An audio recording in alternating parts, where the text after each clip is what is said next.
Джимми, что мы здесь делаем? Что ты мне обещал? Водочка, музыка, девочки. Где это все? Ты не понимаешь. Петрович говорил, что где-то здесь до сих пор бродит призрак коммунизма. Мы просто обязаны его увидеть. 3 часа ночи? Ну ты болван, а когда же его еще видеть-то? Джимми, пойдем отсюда. А? Да что ты как девчонка? Пойдем дальше.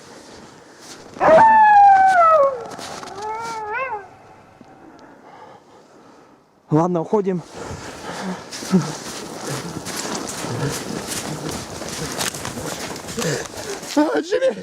Джимми, что это? Джимми! Да ладно, это всего лишь фонарик выкрутился. Так, все в порядке. Джимми, кто это? Ты что, дурак? Откуда я знаю? Эй, мистер! Мистер!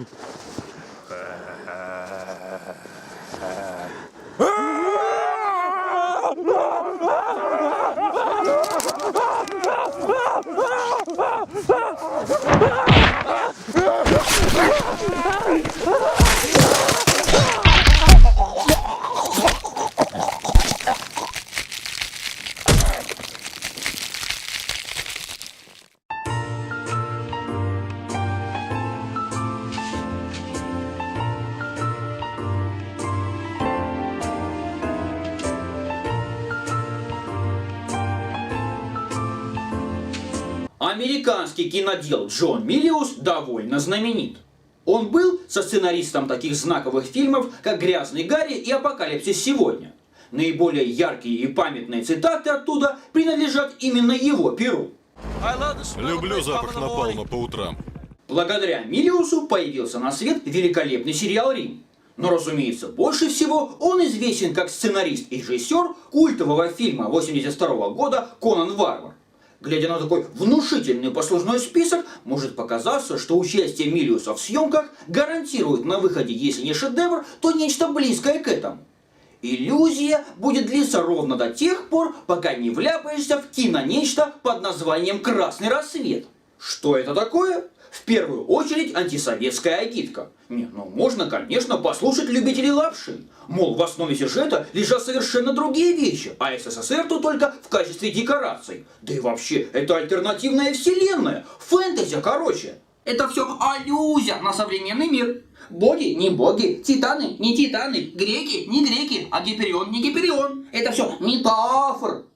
Однако факт остается фактом. Советы в фильме показаны истыми упырями, по сравнению с которыми нацисты выглядят сущими младенцами.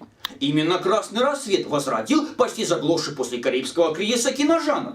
Жанр, в котором архетипичному злу, кровожадным совковым скотам, противостоит архетипичное добро, американские патриоты, демократы. Однако Советский Союз давно распался. Будем считать, что холодная война закончилась, а Россия и США теперь партнеры.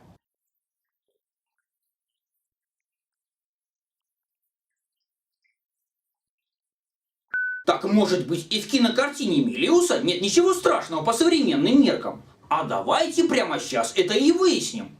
Итак, фильм 1984 года «Красный рассвет».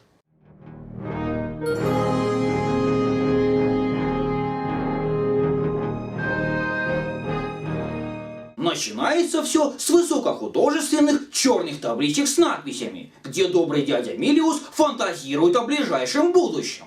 Итак, СССР страдает от страшного неурожая пшеницы и оккупирует требующую хлеба Польшу. Наверное, чтобы голодных ртов стало больше. Одновременно с этим Куба и Никарагуа захватывают Сальвадор и Гондурас, а в Мексике происходит революция. Бесспорно социалистическая. Именно так считает Миллиус, СССР будет бороться с голодом. Захапай территорию всех стран и качай туда ресурсы, обрекая новых товарищей на голод и нищету. Очень-очень похоже на Советский Союз. Впрочем, помним, русские упыри и Миллиус – любовь на века. Поэтому возвращаемся к ужасным прогнозам. Западногерманские зеленые получают парламентское большинство и, кошмар какой, требуют, чтобы из Европы убрали все ядерное оружие. Но самое страшное не в этом. Распадается НАТО, и США остаются одни. Как будто это им когда-то мешало. Когда с текстовыми заставками покончено, показывают какую-то американскую дыру. Патрик Суэйзи привозит парочку пацанов на занятия в школу. Один из них молодой Чарли Шин. Парнишка, наверное, и не подозревает, во что превратится на старости лет. Водка. Я из тех людей, кого невозможно забыть. Иногда я просыпаюсь ночью, а потом вспоминаю. Мне пришлось тяжелее всех. Ох, я много Виагра. болтаю. В самой школе идет очень важный урок. Помним, что у Миллиуса ничего не бывает просто так. Негр-учитель рассказывает детям про кровожадных упырей-монголов, безумные орды которых были настолько суровы, что во время большой охоты убивали всех подряд. Людей, животных и даже жуков и кузнечиков. И так неделями и месяцами.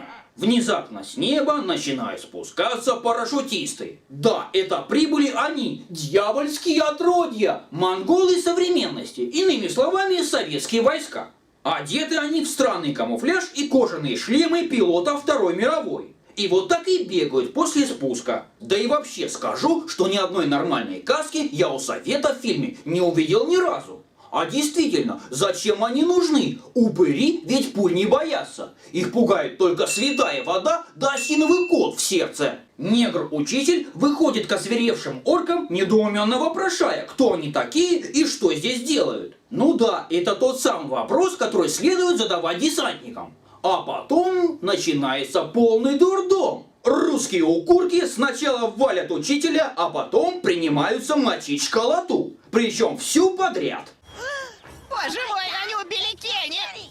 Сволочи! Зачем? Непонятно. Даже если подумать, непонятно. Выражение «солдат» ребенка не обидит ни про русских Миллиуса. Странно только, что они за муравьями гоняться не начали. Впрочем, когда по школе шмаляют с РПГ, воспринимать серьезно творящееся на экране становится решительно невозможно. Наверное, Джон Миллиус хотел сделать нечто вроде этого.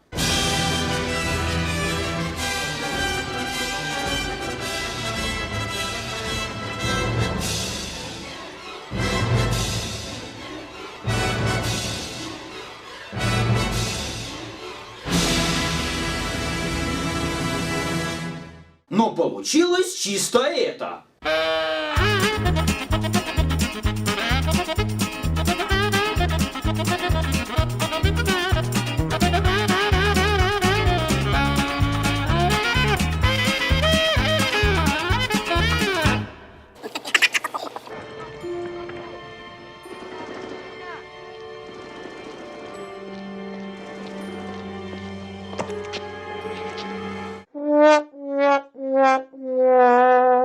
Несмотря на лютую кровожадность, русские ведут себя как стадо баранов. Толпами бегают, палят во все, что движется, да еще и позволяют американской школоте нападать на себя со спины. Чисто клоуны из цирка. Внезапно в этот хаос врывается герой Патрика Суэйзи. Он подбирает своего братца, парочку его друзей и сваливает.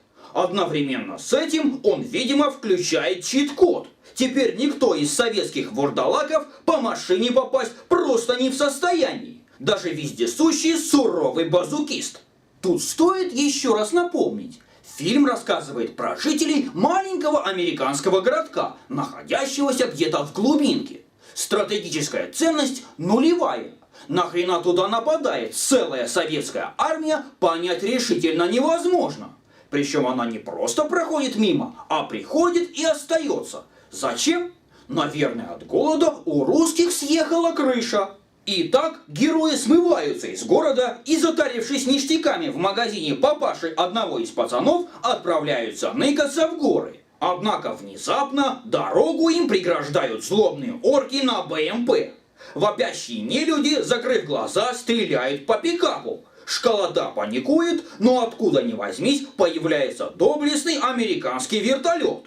Он стреляет, русские бегают, как стая макак, и примерно так же умирают. Школота, стала быть, спасена. Впрочем, им и так ничего не угрожало, ведь код бессмертия все еще не выключен.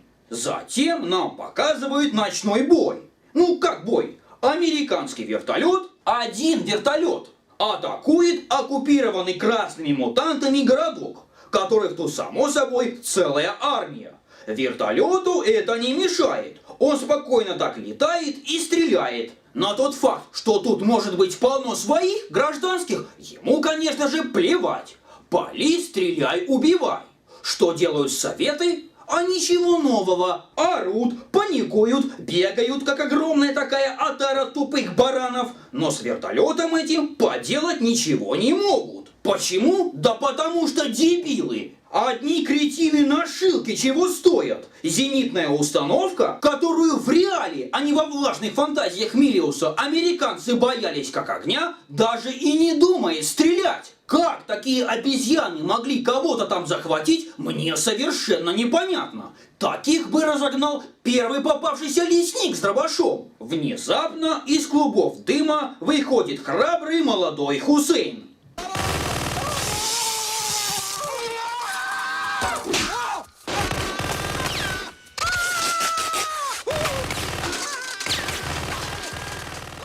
До нас, наконец, официально доводят, что силы оккупантов состоят из объединенных войск, советов, кубинцев, никарагуанцев, мексиканцев и кого-то там еще. Руководит этим сбродом не Хусейн, конечно, а кубинский полковник Эрнесто Белла. Судя по всему, он единственный человек, у которого есть хоть какое-то подобие мозгов.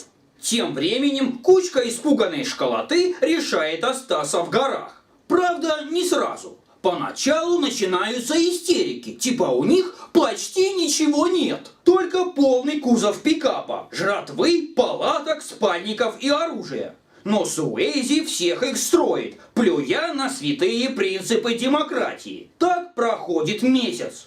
Дети учатся навыкам выживания и охоте. А еще детишки учатся пить сырую кровь, не боясь кишмя кишащих там паразитов. Школьники, совсем недавно грохнувшие оленя, жалуются, что оливок почти не осталось и им нужна пища. Оленина на роль еды, видимо, не подходит никак. Все дружно стонут, что очень голодные.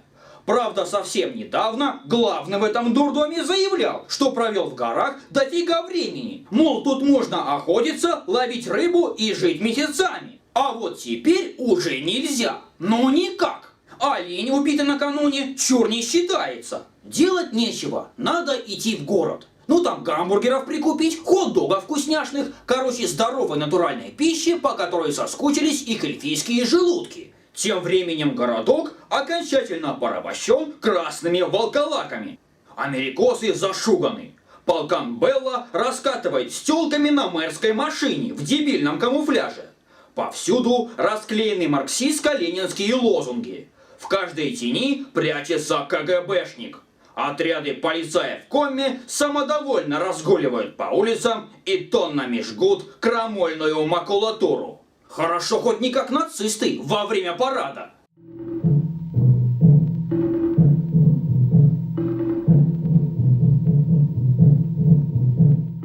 Кошмары Миллиуса наяву, не иначе. Тем не менее, чит-код-то еще включен. Наша школота нагло ходит по городу. Смелые рожи сверкают на солнце. Одежда люто воняет костром. Однако их никто не останавливает. И это несмотря на то, что их ищет не абы кто, а само КГБ. Знакомая лавочница сообщает детям, что совсем недалеко красные ублюдки отгрохали местный ГУЛАГ, куда толпами свозят народ. Храбрые школьники отправляются прямиком туда. Ведь там их КГБ стопудово искать не будет. Суэйзи с братом без проблем базарят с отцом и, порыдав у сетки, отправляются к знакомому фермеру. Тот снабжает парней лошадями и замороженным радиоприемником, а заодно рассказывает, какие советы убийцы, насильники и вообще скоты. Так сказать, для драматичности момента. Пополнив свои ряды 2 школьницами, дети возвращаются в лагерь. Ну как возвращаются? Смачно так скачут по равнине, совсем не таясь. Их же никто не ищет, особенно КГБ. На следующий день на горизонте появляются аж 3 русских вурдалаков, которые хотят тупо пофоткаться возле таблички об открытии лесного заповедника. Русский обезьян что-то там лепечет про битву ковбоев и индейцев, умудрившись даже цифры неправильно перевести.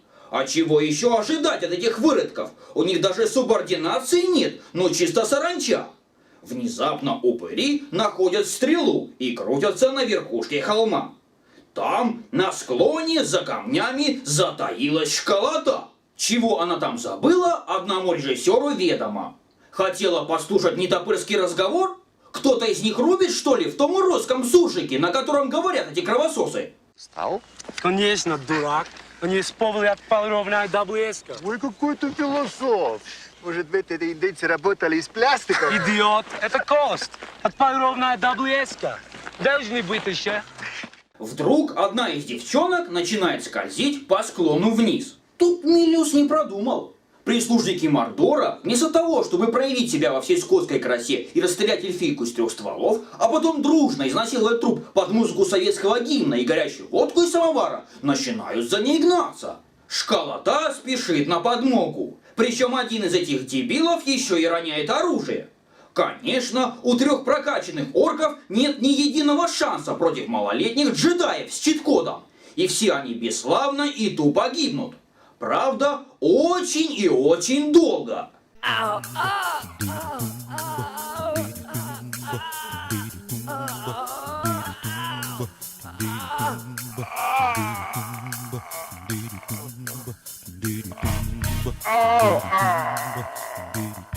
Дальше очередное сгущение и без того черных красок. Под музыку из тоталитарного ада эльфов расстреливают из пулеметов.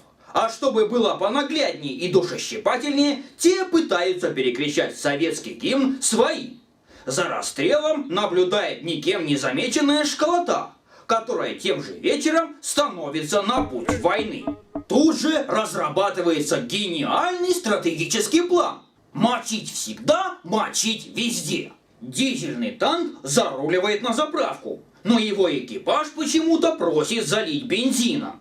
Тут же подкатывает школьница на велосипеде. Наверное, тоже заправится. Советский танкист пьяным орангутангом кидается к ней.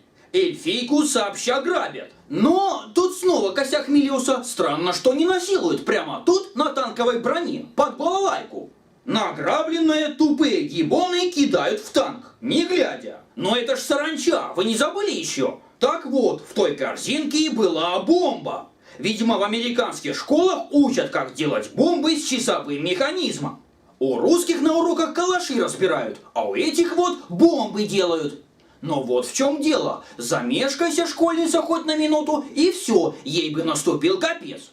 Но не здесь. Взрыв в танке, девчонка бежит, 3 орков за ней, с одним перочинным ножиком, даже не пытаясь стрелять. А зачем? Дураку понятно, что она одна тут с бомбой бегала. Но не тут-то было. Джедаи лихо выныривают из-под земли и убивают вурдалаков. Ну и так далее. Школота набирает экспу, лихо расстреливает орков, метко кидает гранаты в руки БТРов, устраивает грамотные засады. Ведь против них орки. Ну какая разведка или поддержка с воздуха может быть, если эти тупые скоты днем не видят дым от костра, а ночью огонь от него же? Короче говоря, 7 школьников измываются над советской армией как только хотят. Действительно, ну что могут сделать ветераны Третьей мировой с группой подростков? Ясный пень, ничего. Только бегать как бараны и пачками дохнуть. Смотрится все это как запись видеоигры, где киберпрофи проходит шутер на детском уровне сложности.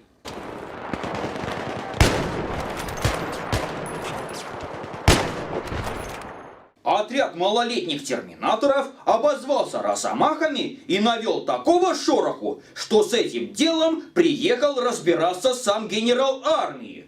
Только без толку. Мораль падает, у войск начинается паника. Школьники рулят. Затем к группе продленного дня присоединяется сбитый летчик. Тот настоящий джедай, покруче Скайуокера. Да что там говорить, самого Йоды. Сошелся в бою с 5 вражескими самолетами и 4 из них сбил. Летчик делится информацией. Идет Третья мировая. Советы нагнули почти весь мир, а теперь, стало быть, захотели взять приступом оплот демократии. заслали казачков, популяли атомными ракетами, а потом ввели армию. 1 миллион человек по самым скромным подсчетам, а то и 2, не считая союзников. Но это ж орки, которые даже школоту выловить не могут, поэтому война и тянется. Силы свободы и справедливости успешно удерживают территории и отбивают атаки красных упырей. Летчик присоединяется к отряду и участвует в диверсионных операциях. Типа захвата местного ГУЛАГа, охраняемого целой ротой и 2 палубными штурмовиками из фанеры. Откуда, для чего, зачем, непонятно. Атака проходит как обычно, мультяшно. Школота врывается в лагерь на грузовике, палит из гранатометов и пулеметов. Советы, но точно тупые боты из хреновенькой видеоигры дохнут как мухи. Шоу Бенни Хилла продолжается. Так проходит время. Дни сменяют дни. Школота живет полной и насыщенной жизнью. Спокойно играет в американский футбол прямо посреди прерий. А кого бояться? Ведь волосатая рука режиссера спасет от любых неприятностей. Когда наступает январь, летчик приводит детей к линии фронта. Типа ему надо на другую сторону. Проходит битва. Ну как битва? Пара американских самолетов летает туда-сюда и утюжит лес. Где-то в этом лесу стоит одинокий танк Янки. С другой стороны медленно выползает парочка Т-72. Ну или что-то типа этого, обитая фанерой. Начинается вялотекущий танковый бой. Наша школота попадает в эпицентр всего этого дела. Тут у одного малолетнего терминатора внезапно сдают нервы. До этого месяцами он чуть ли не в одно рыло косил сотни демонов из красного пекла. А вот теперь у него паника. Хотя конкретно в него никто не стреляет. В итоге происходит одна из самых убогих киносхваток в истории, где гибнет летчик и один из пацанов. Чит-код, о ужас, не сработал. Но это только начало. Специально для истребления школоты прибывает карательный отряд ВДВ во главе с полканом, который ну просто светится лучами крутости. Особого упоминания заслуживает его речь, от которой хочется рыдать. Дело, которое я презираю больше всех в войне, это ипокризия. О, я слышу эвфемизм, что мы победаем. Что наш сектор измерения растет больше. Войну вы побеждаете, только истребляет врагов. Мы бьемся за солдатами. Тем не менее, и его крутизны не хватает для того, чтобы справиться с кучкой детей. Средь бела дня отряд русских профессионалов, чего-то там ищущих приборов для измерения электрического сопротивления, попадает в школу Лозасаду и дохнет. Путем нехитрого расследования пацаны выясняют, что в их рядах завелся предатель. Типа одного из школьников выдал упырям собственный папаша, мэр, кстати. Говня заставила парня проглотить жучок и вернуться к своим. Понятно, да? Оказывается, десантура, эта элита советской армии, целенаправленно шла к школоте. Знала, где дети кучкуются, более того, спланировала эту операцию. И все равно умудрилась попасться в западню.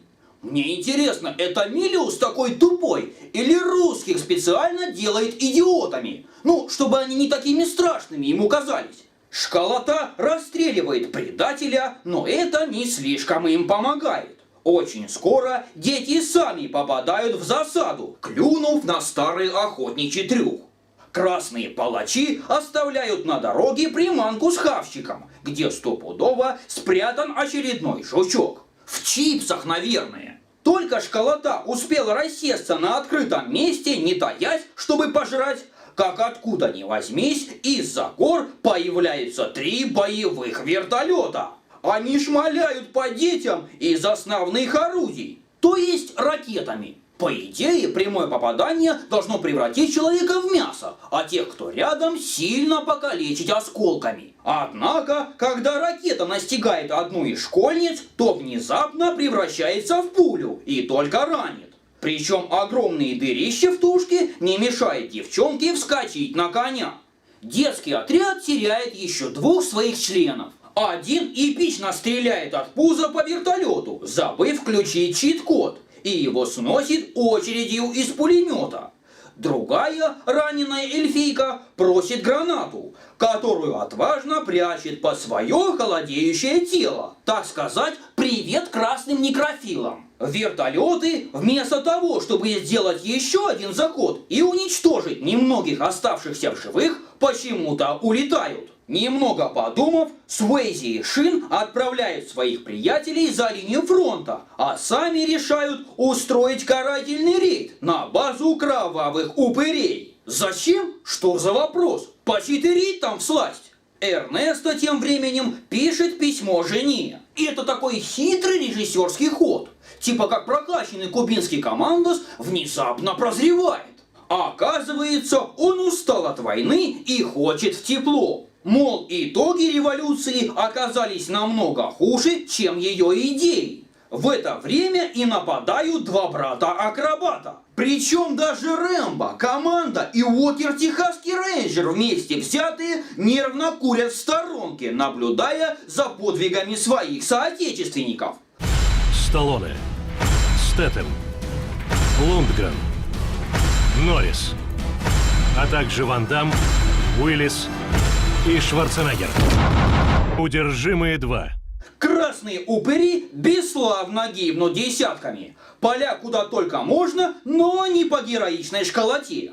Но не тут-то было. Детишек, уезжающих на поезде, который никто и не думает остановить, сквозь туман войны замечает злобный выродок полкан, который тут же принимается палить, не глядя, из нештатного оружия и таки задевает Шина. Потеряв от радости голову, товарищ Дракула гонится за отмороженными патриотами, никого даже не зовя на помощь. А зачем, верно? Тогда братьям точно кранты. Вот он и бежит сам. Ну как бежит? Стоит довольный в полный рост у пятен крови и лыбится, как дурачок. Ну а чего вы еще от командира орков ожидали? Что он будет осторожно красться, прячась за укрытиями? Сейчас! Но Суэйзи от него не отстает и тупо выходит в полный рост, да еще и что-то говорит при этом. Увы, он не знает, что режиссер его с братом уже списал, а чит-код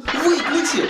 Смерть 2 невинных эльфов, напавших на армию орков и бесславно сгинувших, несет куда больше драматического посыла, нежели их подвиги. Полкан и Суэйзи ранят друг друга. Посланник сатаны тут же умирает, а раненый Суэйзи без видимых усилий несет брата на руках. Тут выскакивает бравый Барбудос и отпускает 2 эльфов, брезгливо роняя автомат. Странно как-то, ведь если бы он начал палить по своим, воспитательный эффект был бы куда наглядней. Типа смотрите, как перековался чел. Заканчивается все тем, что 2 уцелевших эльфов из супер-эпик команды Школы Ло вышли из зоны оккупации. А скоро война и вовсе закончилась. Непонятно, правда, как и почему. Но это и не важно. Ибо все затевалось ради того, чтобы показать в конце обломок скалы с именами эпичных детишек,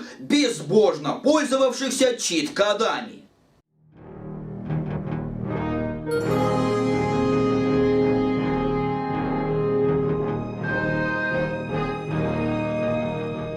Красный рассвет – это пример махровой клюквы, оживший кошмар русофоба, который спит и видит, как красные орки десантируются на землю обетованную прямо из ада.